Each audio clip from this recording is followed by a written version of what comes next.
चलो एक बार फिर से वेरी गुड मॉर्निंग, सुप्रभात, राधे राधे, जय श्री कृष्णा, जय श्री राम।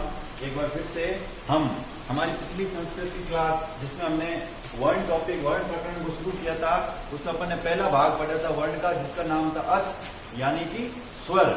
उसी का हम आज पार्ट 2 यानी भाग 2 पढ़ेंगे, जिसका नाम है व्यंजन यानी हल वर्ण कौन कौन से होते हैं उसके बारे में पढ़ेंगे, जो कि कक्षा 6 से 10 के लिए था। और संस्कृत व्याकरण अपने जो चल रही है उसका टॉपिक पहला टॉपिक चल रहा है। इसके बाद अपन थोड़ा चेंज करेंगे। मैं चाहता हूँ ऑनलाइन क्लास में व्याकरण हो जाए ताकि सबको सामूहिक रूप से पढ़ाया जाए अलग अलग। और फिर जब भी स्कूल लगेगी, अगर बहुत जल्दी लगने वाली है, खुलने का बोल रहे हैं, तो स्कूल जब भी खुलेगी तब कोई दिक्कत नहीं है। आपको सब्जेक्ट की अलग अलग सिलेबस में ज्यादा टाइम लगता नहीं है। 1 महीने में संस्कृत का सिलेबस कंप्लीट हो सकता है इजीली। बाहर जोरदार बारिश हो रही है, इसलिए आपको पास में ये सीटे बूंदों की आवाज भी सुनाई दे रही होगी, तो मेरी आवाज शायद कम सुनाई दे, लेकिन अब क्या कर सकते हैं, बाहर भगवान मेहरबान हो गया। कहते हैं बारिश और पावना कभी कभी आता है, इसलिए उसको भी इतना इग्नोर नहीं करना चाहिए हमें। चलो आज की क्लास को शुरू करते हैं। Let's start. सबसे पहला टॉपिक अपना हल, ध्यान से देखना। हल यानी व्यंजन। पहले अपन ने पढ़ा था स्वर और स्वरों के भेद। आज अपन पढ़ेंगे संस्कृत में वर्ण प्रकरण का दूसरा टॉपिक व्यंजन और व्यंजन के भेद। ध्यान से देखो, हल यानी व्यंजन। व्यंजन क्या होता है देखो, व्यंजन का संस्कृत में फॉर्मूला अन्य वग भवती व्यंजना। अन्य वग भवती व्यंजना, जिन वर्णों के उच्चारण में स्वरों के प्रयोग की अपेक्षा होती है व्यंजन कहलाता है। यानी जिसमें स्वरों के मतलब पहले अपन ने बोला था स्वर क्या थे, तो देखो ध्यान से, स्वर क्या थे। स्वर का मतलब होता है कि स्वर वो होंगे जो, यानी कि स्वर वो होगा जिसको बोलने में किसी की सहायता की जरूरत नहीं हो, बिना सहायता के एक झटके में बोल सकते हो आप। लेकिन व्यंजन को बोलने में हमेशा स्वर की आवश्यकता होगी। आप किसी न किसी के सपोर्ट की जरूरत होगी। आपने देखा होगा जैसे अपन क लिखते हैं तो क के पीछे अ जरूर रहता है, ठीक है ना, छिपा हुआ वो आइडन रहता है। उसके बाद देखो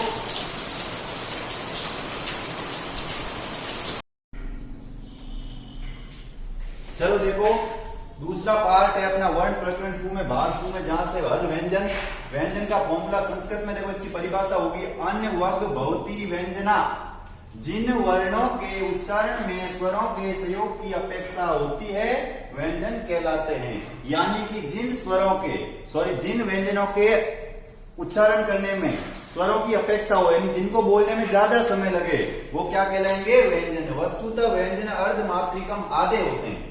वस्तुतः व्यंजन हमेशा आधे होते हैं, इसलिए इसको बोलेंगे व्यंजनम तु अर्धमात्रिकम, यानी संस्कृत में बोलेंगे व्यंजनम तु अर्धमात्रिकम। उसके बाद देखो संस्कृत में व्यंजनों की कुल संख्या 37 है, यानी संस्कृत में टोटल व्यंजन की नंबर ऑफ व्यंजन कितना है, 37। उसके बाद देखो व्यंजनों के भेद। व्यंजनों के भेद करते हैं। सबसे पहला भेद आता है स्पृष्ट या स्पर्श व्यंजन। उसके बाद अगला भेद आता है अंतःस्थ व्यंजन। फिर आता है आपके ऊष्म व्यंजन। फिर आता है अयोग या पराश्रित। अब ध्यान से देखना, सबसे पहले स्पर्श में देखो, स्पृष्ट व्यंजन होते हैं आपके 25 यानी हो गए क वर्ग, छ वर्ग, ट वर्ग और त वर्ग और प वर्ग, यानी क से लगाकर म तक 5 पंजे 25 स्पृष्ट व्यंजन। और उसके बाद अंतःस्थ व्यंजन होते हैं 4, य र ल व। उसके बाद आता है ऊष्म व्यंजन। ऊष्म व्यंजन होते हैं 4। कौन कौन से होते हैं, स से सलजम, स से षटकोण, स से सपेरा और ह से हरिण।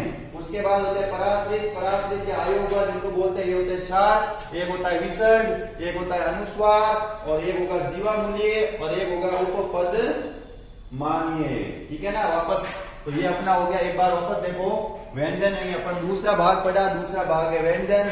व्यंजन को यानी दूसरा भाग, तो पहला भाग था वर्ण प्रकरण का, वो स्वर था, दूसरा व्यंजन है। व्यंजन में सबसे पहले अपन व्यंजन की परिभाषा देखेंगे संस्कृत में, तो वो होगी अन्य वग भवती व्यंजना। उसके बाद इसकी परिभाषा हिंदी में क्या होगा, इसका उच्चारण जिन वर्णों के उच्चारण में स्वरों के सहयोग की अपेक्षा होती है व्यंजन कहलाते हैं। फिर देखो व्यंजनम तु अर्धमात्रिकम, यानी वस्तुतः व्यंजन अर्धमात्रिक यानी आधे होते हैं। फिर संस्कृत में व्यंजनों की कुल संख्या 37 है। व्यंजनों के भेद कितने हैं, 4 प्रकार के, स्पर्श या स्पृष्ट व्यंजन क से लेकर म तक, अंतःस्थ व्यंजन य र ल व, ऊष्म व्यंजन 4 हो गए, श श श ह और अयोगवा हो गए, पराश्रित 4, विसर्ग, अनुस्वार, जीवामूल्य और उपपद मानिए।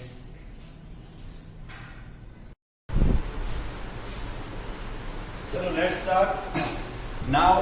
अपन इसके टाइप्स यानी भेद के बारे में पढ़ेंगे, जिनको आप प्रकार भी बोलते हो, काइंड्स बोल सकते हो, टाइप्स बोल सकते हो, भेद बोल सकते हो।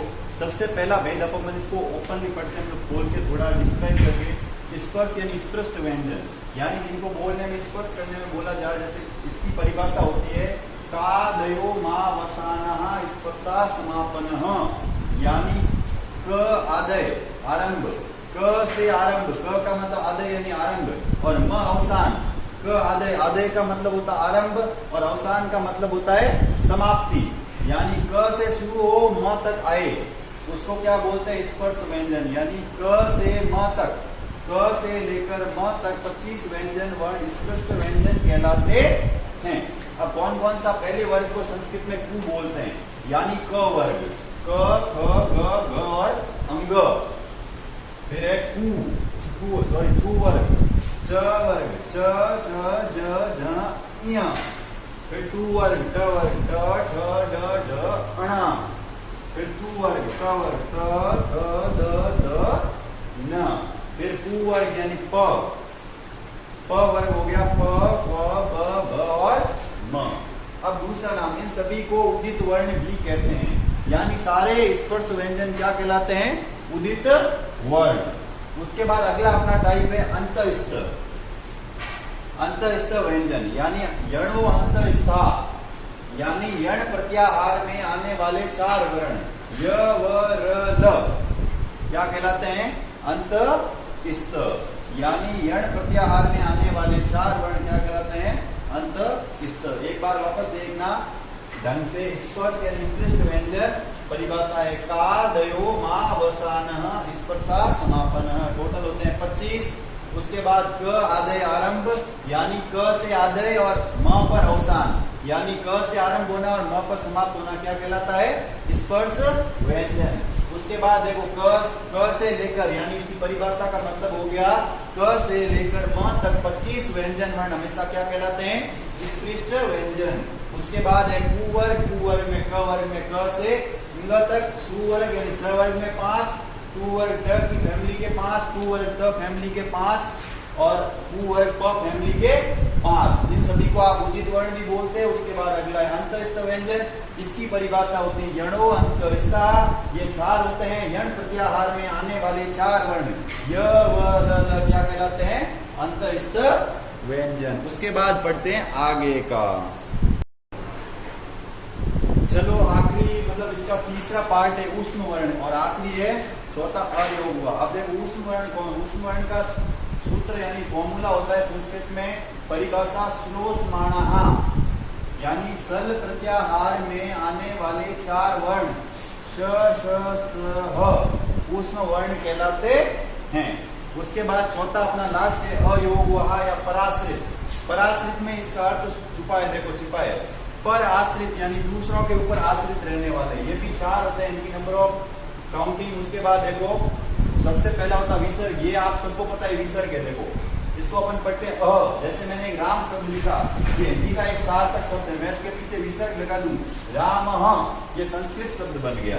उसके बाद देखो अनुस्वार, अनुस्वार में ये म है, बिंदी लगाता है, जैसे राम है, राम के ऊपर बिंदी लगा दो संस्कृत में रामम बन गया, और ऐसे लिखूं तो भी रामम।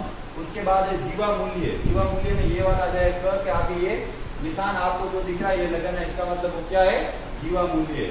वो पदमान्य में प और फ आएंगे और इसके आगे भी आपको ये जो चिन्ह है उसको आपको प्रयोग करना है, ठीक है। चलो एक बार हल्का सा रिकॉल मार लेते अपन। आज अपन ने अपनी क्लास को कहां से स्टार्ट किया था, तो आज अपन ने अपनी क्लास को स्टार्ट किया था पार्ट 2 वर्ण प्रकरण का, जिसका नाम था व्यंजन। यानी व्यंजन, व्यंजन की परिभाषा थी जिनको स्वरों के सहयोग की अपेक्षा होती है, यानी जो बिना स्वर के पूरा हो ही नहीं सकता। और एक और था व्यंजन अर्धमात्रिक होते हैं, मतलब व्यंजन को पूरा करने के लिए स्वरों की आवश्यकता होती है, व्यंजनम तू अर्धमात्रिकम। उसके बाद देखो अपन ने पढ़े थे व्यंजन के प्रकार, यानी 4 प्रकार के थे। सबसे पहला अपन ने पढ़ा स्पर्श व्यंजन या स्पष्ट व्यंजन बोलते हैं इसको। स्पर्श व्यंजन थे 25 कौन कौन से थे, कु देखो क वर्ग के 5, च वर्ग के 5, ट वर्ग के 5, त वर्ग के 5 और प वर्ग के 5, यानी 5 पंजे 25।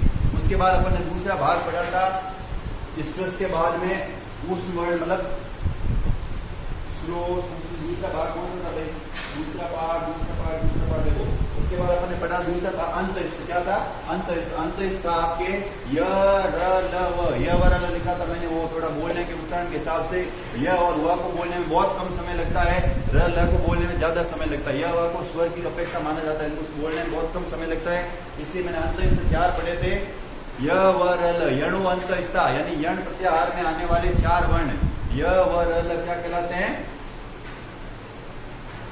वो उसको आपको बोलना है अंतस्थ व्यंजन। उसके बाद तीसरा अपना है उष्ण वर्ण। उष्ण वर्ण का फॉर्मूला है श्लोषमाणा, यानी स श स सल प्रत्याहार में आने वाले 4 वर्ण स श स को अपन क्या बोलते हैं? उष्ण व्यंजन। लास्ट में अपना अयोग या पराश्रित। पराश्रित का मतलब सीधा होता है कि जिसका दूसरों पे आश्रित हो। सबसे पहला विसर्ग है, विसर्ग अपने लगा के दे दिया, राम का रामा हो गया, अनुस्वार था उसको लगा के राम का रामम कर दिया, फिर जीवा मूल्य अभिभक्त पद ये मानिए। इन दोनों की जरूरत आपको पड़ेगी नहीं, आपके सिलेबस में चीजें है नहीं। ये थोड़ा उच्चतर कक्षाओं के लिए, उच्चतर कक्षा में कॉलेज के लिए होता है, कॉलेज वाले स्टूडेंट्स के लिए, तो आपको यहीं तक ध्यान रखना है। तो आज इसी के साथ अपना जो व्यंजन प्रकरण का टॉपिक था वो यहीं पे वर्ण प्रकरण वो पूरा का पूरा समाप्त हो जाता है। तो साथ में जो भी पढ़ा है 2 वीडियो 3 वीडियो जितने भी बने उसको अच्छे से देखें, भाषा के बारे में जाने, वर्ण प्रकरण के बारे में जाने।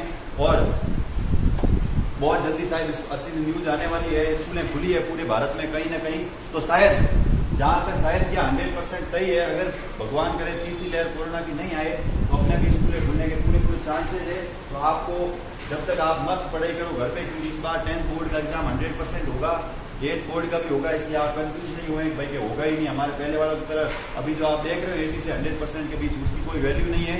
तो आप अपने 70% भी बनाओगे, वो भी आपकी उसकी वैल्यू होगी, क्योंकि वो आपने अपनी मेहनत से बनाए। ठीक है ना? जय हिंद, जय भारत, राधे राधे।